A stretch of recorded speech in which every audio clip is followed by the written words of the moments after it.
কারো ইষ্ট দেবতা কে সেটা বোঝার উপায় কি, সেই বিষয়েই আমাদের আজকের আলোচনা। দেখুন, ইষ্ট দেবতা বোঝার সবচেয়ে বড় কৌশল হলো সেই মন্ত্রটিকে ভালোভাবে পর্যবেক্ষণ করা বা লক্ষ্য করা।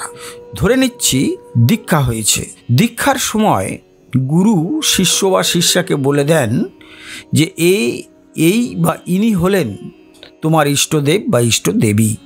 অনেক সময় যদি গুরুরা না বলে দেন, তেমনও ঘটনা ঘটতে পারে, সেক্ষেত্রে কি করে বুঝবেন?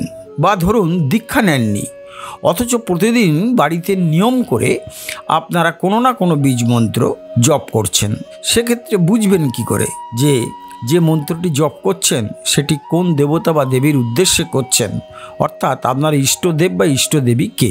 এটা বোঝার সবচেয়ে সহজ ব্যাপারটি হলো বা কৌশলটি হলো সেই মন্ত্রটিকে খুব ভালোভাবে লক্ষ্য করুন।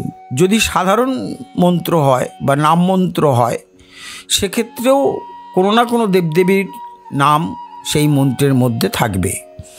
আর যদি গুরু প্রদত্ত বীজ মন্ত্র সহ একটা মন্ত্র হয়, সেক্ষেত্রে প্রথমে খেয়াল করবেন ওঙ্কার বা ওম শব্দটি প্রথমে থাকবে, তারপর একটি বীজ থাকবে, বীজ মন্ত্র থাকবে। যেমন ধরুন রিং, ক্লিং, শ্রিং ইত্যাদি যে কোনো একটি থাকবে, বা অনেক সময় দুটি বীজ মন্ত্রও থাকতে পারে। তারপরে দেখবেন কোনো না কোনো দেবদেবীর নাম থাকছে। এইবারে ওই বীজ মন্ত্রের মধ্যে বা মন্ত্রের মধ্যে সাধারণ মন্ত্রও যদি হয়, তার মধ্যে যে দেবতা বা দেবীর নাম থাকবে সেইটি হবে যে মন্ত্র জপ করছেন, সেখানে যে দেবতা বা দেবীর নাম থাকছে সেই দেবতা বা দেবী হচ্ছেন সেই জপকারীর ইষ্ট দেবতা বা ইষ্টদেব বা ইষ্টদেবী।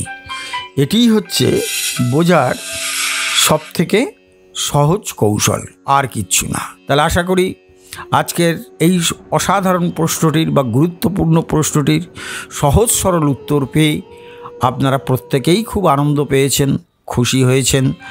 আপনারাও এ বিষয়ে আপনাদের প্রশ্ন পাঠান, আর আমাদের চ্যানেলটি অবশ্যই সাবস্ক্রাইব করে আমাদের পাশে থাকুন। তাহলে বন্ধুরা, আজকের মতো বিদায় নিচ্ছি, আবার আগামীকাল কথা হবে।